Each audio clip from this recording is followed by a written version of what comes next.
Michelle Pfeiffer is a Hollywood icon since she jumped off the screen in Scarface 3.5 decades ago. There exists a photograph from 1993.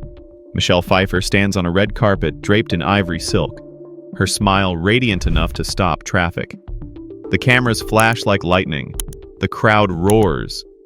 She is untouchable. 3 months later, she vanishes. Not from scandal, not from failure, not from tragedy in the way Hollywood usually understands it. Michelle Pfeiffer disappeared because she chose something the industry could never forgive: herself over stardom. At the height of her power, earning $12 million per film, she walked away. The world called it career suicide. She called it survival. This is the story of a woman who was told she was too beautiful to be talented, too blonde to be deep, too perfect to be real. A woman who shattered every mirror Hollywood held up to her face. A woman who discovered that the cruelest tragedy isn't falling from grace, it's never being allowed to be human in the first place. Michelle Pfeiffer turned 67 this year. The world still doesn't understand what it cost her to become herself. The Girl with the Golden Ratio. Santa Ana, California, 1958. A working-class neighborhood where air conditioning contractors and homemakers raised children who dreamed in Technicolor. Richard Pfeiffer fixed heating systems. Donna Pfeiffer kept house. They had 4 children, and Michelle was the second, quiet, watchful, the kind of girl who noticed everything but said little. The family moved to Midway City when she was young, a place caught between farmland and sprawl, where the future felt both infinite and impossibly far away. Michelle attended Fountain Valley High School, graduating in 1976 with no particular ambition beyond escaping the ordinary. She enrolled at Golden West College to study stenography. Court reporter seemed practical, safe, a path her parents could understand. She worked as a cashier at Vaughn's supermarket, scanning groceries under fluorescent lights, watching strangers pass through her register like ghosts. Something restless lived inside her then, something she couldn't name. Not ambition exactly, not hunger, just a feeling that there had to be more than this endless repetition of small transactions. Then came the beauty pageants. A friend suggested she enter Miss Orange County in 1978. Michelle borrowed a dress at the last minute, walked on stage with no real preparation, and won. She placed 6th at Miss California. Suddenly people were staring at her differently, not as the girl behind the counter, but as something else, something both more and less than human. Scientists would later calculate that her face possessed the golden ratio, a mathematical proportion that humans instinctively recognize as beauty. German, English, Swiss, Swedish, Italian blood mixed in her veins to create something the camera couldn't look away from. It should have been a gift. Instead, it became her prison. Michelle didn't want to be a model. She wanted to act. She enrolled in acting classes in Los Angeles, stumbling through workshops with no formal training, feeling like an imposter among theater kids who'd been preparing their whole lives. But something happened when she stepped in front of the camera. The lens understood her in a way people didn't. What no one knew then, what Michelle herself didn't know, was that her face would become both her greatest asset and the reason Hollywood would refuse to believe she had a soul. The struggle. Beautiful but hollow. Late 1970s Los Angeles. Michelle appeared on Fantasy Island, Chips, Delta House, guest spots where she played girlfriends and receptionists, roles that required her to look pretty and say 3 lines. The industry had a place for girls who looked like her. That place was small and suffocating. Her first film role came in 1980, The Hollywood Knights, a forgettable teen comedy where she played Susie Q, Tony Danza's girlfriend. Blink, and you'd miss her. Then came the call that should have changed everything. Patricia Birch cast her as Stephanie Zinone, the leader of the Pink Ladies, the role Olivia Newton-John had made iconic 4 years earlier. Michelle sang, she danced, she poured everything into it, training for months, determined to prove she could carry a musical. The film opened in June 1982. It bombed spectacularly, Critics were merciless. Beautiful but hollow. Olivia Newton-John without a soul. A face in search of a personality. The reviews felt like bullets, each one finding flesh. Michelle kept the pink lady jacket, the bowling ball, the tote bag from the set, not as trophies, but as evidence. Proof that she had tried. Proof that trying wasn't enough. Years later, journalists would twist her words, claiming she said she hated Grease 2. She never said that. She said it was hard. She said it hurt. There's a difference between hating something and being wounded by it. But Michelle did something during those dark months that would define the rest of her life. She didn't give up. She didn't retreat into modeling or marry rich or disappear into the forgettable margins of Hollywood history. She auditioned for a film called Scarface, directed by Brian De Palma, a role that would make or break her. De Palma rejected her immediately. "Just the girl from Grease 2, he said. No depth, no edge. Too soft for the violence he was crafting. Producer Martin Bregman fought for her audition. Michelle walked into that room carrying all her rejection like armor. She read opposite Al Pacino as Elvira Hancock, the cocaine-addicted trophy wife of a drug lord. During the screen test, something ignited. Michelle slammed a plate on the table with such force that shards flew across the set. One cut Pacino's hand. He didn't flinch. Neither did she. De Palma leaned forward. "Keep it," he said. "That's Elvira!" Michelle starved herself for the role. She subsisted on tomato soup and Marlboros for months, losing weight until her cheekbones looked like blades, until her eyes hollowed out with exhaustion. The shoot was scheduled for 4 months. It lasted 6. Pacino's method acting terrified her. The violence was relentless. The cocaine scenes felt too real. Scarface opened in December 1983 to condemnation and controversy. Critics called it obscene, excessive, morally bankrupt. Theaters refused to show it. But Michelle's performance cut through the chaos like light through smoke. Cool. Detached. Heartbroken in a way she never had to explain. The film became a cult classic. Elvira Hancock became iconic. Michelle Pfeiffer had finally arrived. Hollywood still didn't understand what it had, but she was about to teach them. The breakthrough, becoming untouchable. 1987. Michelle starred in The Witches of Eastwick alongside Jack Nicholson, Cher, and Susan Sarandon. The production was chaos. Director George Miller quit twice. The script was rewritten on set. Egos clashed like weather systems. But the 3 women formed a bond, supporting each other through the madness. The film became a box office success, proving Michelle could hold her own alongside Hollywood royalty. Then came the year that changed everything. 1988. 2 films. 2 revelations. Married to the Mob cast her as Angela DeMarco, a mafia widow trying to escape her past. It was the first time Michelle carried a film entirely on her shoulders. No ensemble, no safety net. Just her, a script, and a camera. She earned her first Golden Globe nomination. Critics finally stopped calling her beautiful and started calling her brilliant. But it was Dangerous Liaisons that silenced the doubters forever. Stephen Frear's period drama cast her as Madame de Tourvel, a virtuous woman seduced and destroyed by John Malkovich's Valmont.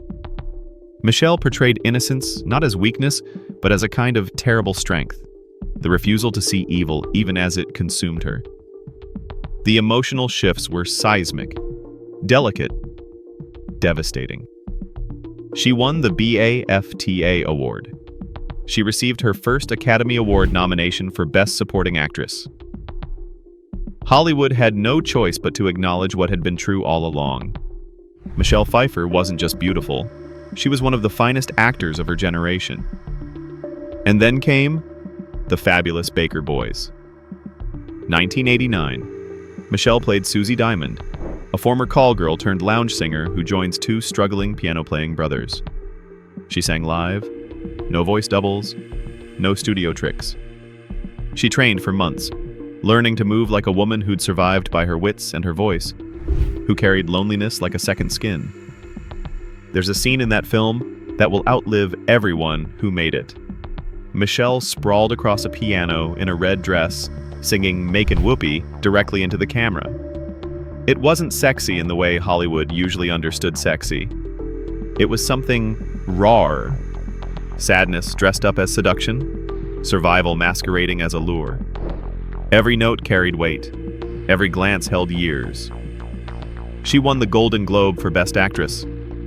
She received another Oscar nomination. The world finally saw what Michelle had been trying to show them all along. Beauty is not the enemy of depth if the person who bears it dares to destroy it for truth.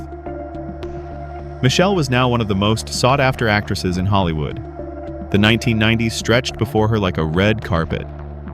She was 31 years old. She was unstoppable.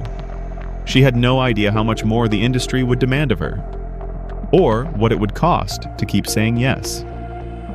Fame and conflict, the price of perfection. The 1990s belonged to Michelle Pfeiffer. At least that's what the headline said. The Russia House, 1990. Opposite Sean Connery, Michelle spent months studying Russian, crafting Katya Orlova with such precision that Slavic linguists praised her accent. Another Golden Globe nomination. Frankie and Johnny, 1991, reunited her with Al Pacino, but this time she played a lonely, broken waitress. Casting directors protested. "She's too beautiful for this role," they said. Michelle appeared on screen with no makeup, hollow eyes, her famous face stripped of every protection. She made herself ugly to make the character real. Then came Batman Returns, 1992. Tim Burton cast her as Selina Kyle, a mousy secretary who transforms into Catwoman after being murdered and resurrected by alley cats. Michelle trained with a whip for weeks, practicing until she could crack it with lethal precision. She injured the stunt coordinator during one session. The whip wrapped around his neck before anyone could react. The vacuum-sealed catsuit nearly made her faint between takes.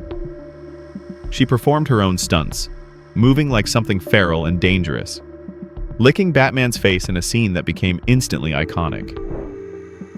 Catwoman wasn't a villain.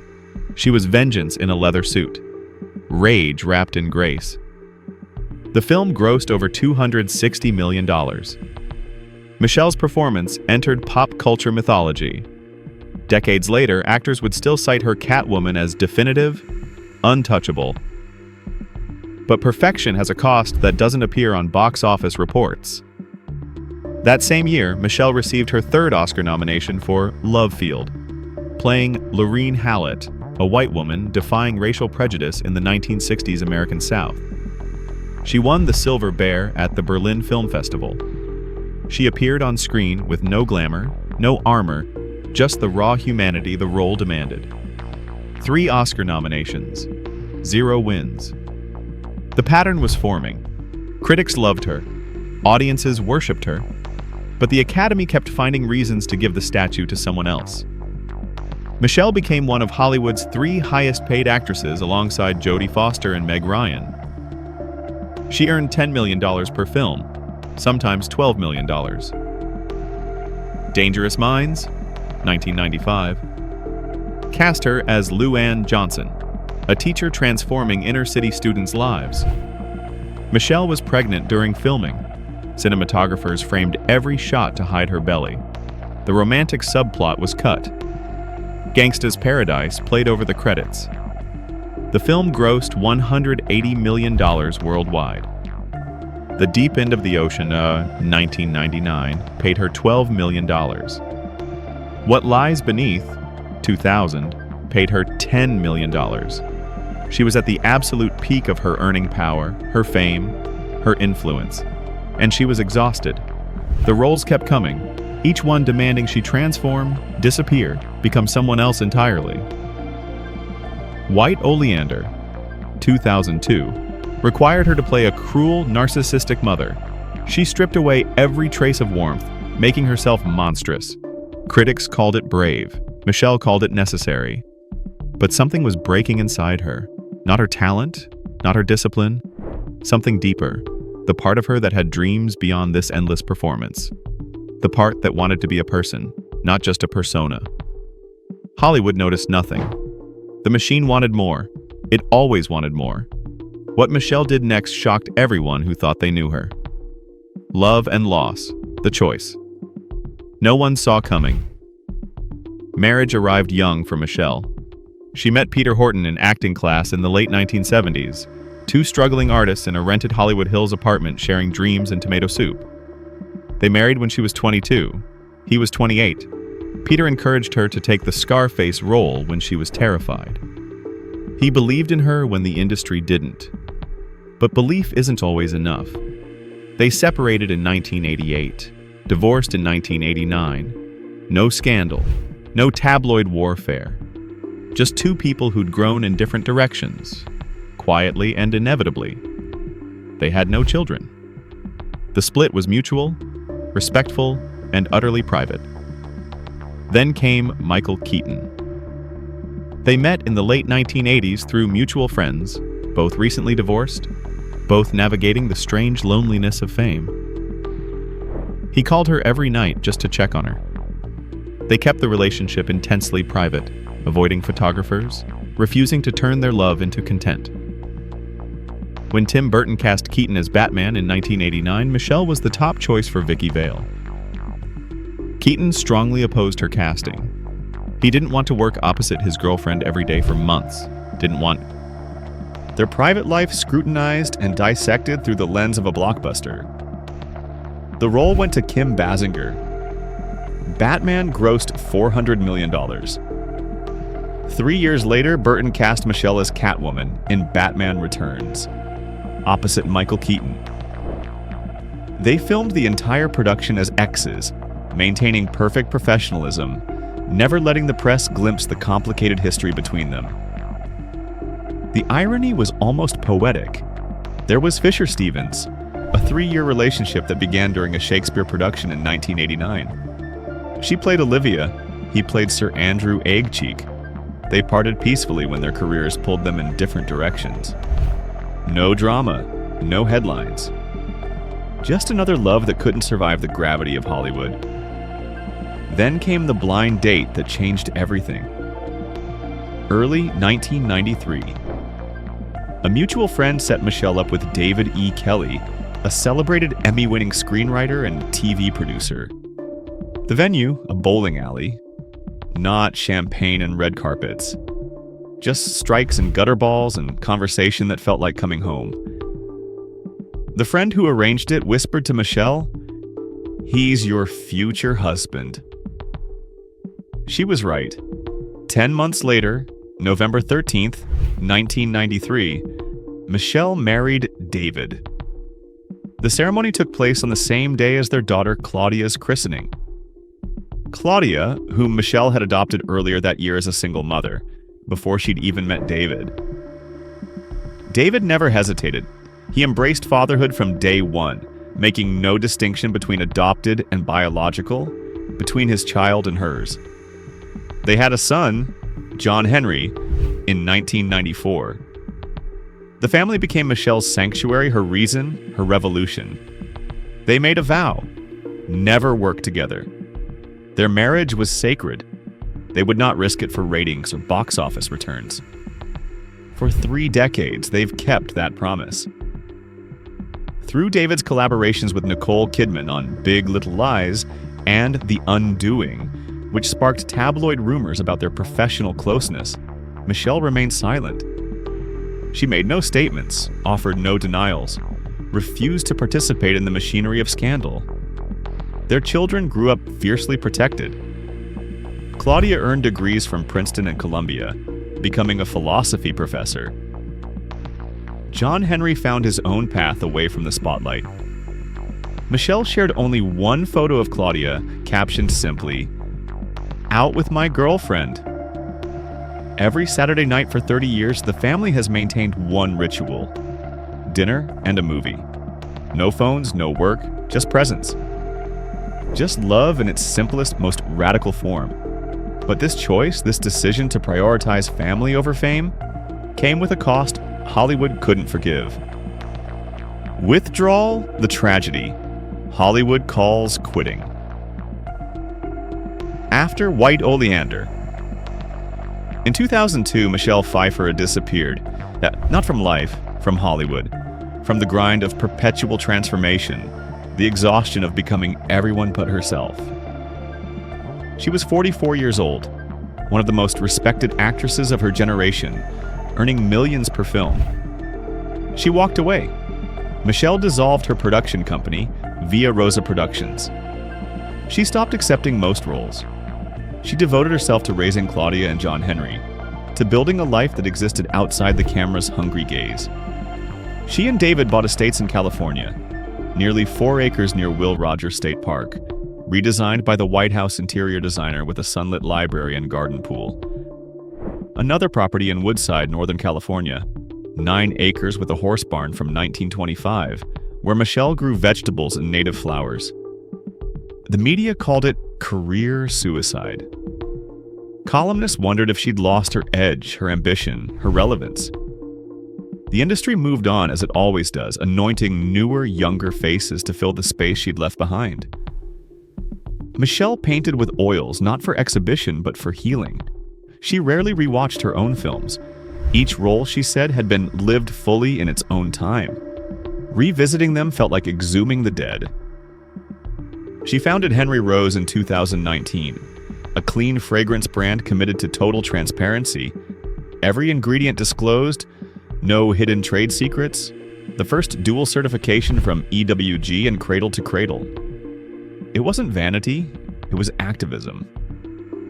Michelle had joined the Environmental Working Group Board in 2016, advocating for safety, ethics, and the radical idea that beauty shouldn't poison the body. She worked quietly with the American Cancer Society after her niece was diagnosed with leukemia. She supported the Humane Society. She lived according to principles that valued truth over image, substance over spectacle. But here's what the world didn't understand. Michelle's withdrawal wasn't tragedy. It was survival. She had spent 2 decades being told she was too beautiful to be deep, then proving her depth, then being punished for that beauty anyway. She had transformed herself into monsters and angels, victims and villains, stripping away glamour until nothing remained but the raw nerve of human experience. She had given Hollywood everything, and she realized it would never be enough. The tragedy isn't that Michelle Pfeiffer stepped away from fame. The tragedy is that a woman had to choose between being an artist and being a person. The tragedy is that Hollywood couldn't conceive of success that didn't require total annihilation of the self. Michelle chose herself. In an industry built on sacrifice, that choice looked like betrayal. But she was about to prove that disappearing and surrendering are not the same thing. Return, the light she carried alone. 2007, Michelle returned. Hairspray cast her as Velma von Tussle, a vain television queen clinging to outdated values. The film grossed $202.5 million worldwide. Critics called her comeback sublime. That same year, Stardust featured her as Lumia, an immortal witch. Both films reminded audiences of what they'd been missing, not just her talent, but her presence, that ineffable quality that made the camera worship her. The roles that followed weren't blockbusters, they were choices. Where is Kyra, 2017, portrayed a middle-aged woman in financial despair. No makeup, no glamour, just the brutal realism of economic collapse. The Wizard of Lies, 2017, cast her as Ruth Madoff, earning Emmy and Golden Globe nominations for her portrayal of complicity and denial. Darren Aronofsky's Mother, 2017, pushed her into allegorical nightmare. Murder on the Orient Express, 2017, reunited her with ensemble prestige. French Exit, 2020, showcased her as Frances Price, a fallen socialite with razor-sharp wit and bottomless grief, earning another Golden Globe nomination. Michelle joined the Marvel Cinematic Universe as Janet Van Dyne in the Ant-Man franchise, the original Wasp who'd spent decades trapped in the quantum realm. The metaphor wasn't lost on anyone. A woman disappearing into another dimension, presumed lost, only to return changed but unbroken. At 67, Michelle Pfeiffer is busier than she's been in decades. The Madison, a new series in the Yellowstone universe where she stars and co-produces. Margot's Got Money Troubles, for Apple TV+, her first collaboration with husband David E. Kelley after 30 years of protecting their marriage from the industry. She stars alongside Elle Fanning and Nicole Kidman, the same Nicole Kidman who'd sparked those tabloid rumors. Michelle is the face of Saint Laurent's 2025 summer campaign. At an age when Hollywood typically discards women, she's commanding attention not through youth, but through the undeniable power of a life fully lived. Her daughter Claudia teaches philosophy at Columbia. Her son John lives privately, purposefully. David still writes, still creates, still chooses her every day. Michelle paints. She grows vegetables. She advocates for environmental safety and cancer research. She shows up for work when the role matters, when the story demands her particular alchemy of vulnerability and strength. She never won an Oscar despite 3 nominations. The industry that once couldn't see past her beauty now celebrates her as an ageless icon. Another label, another cage.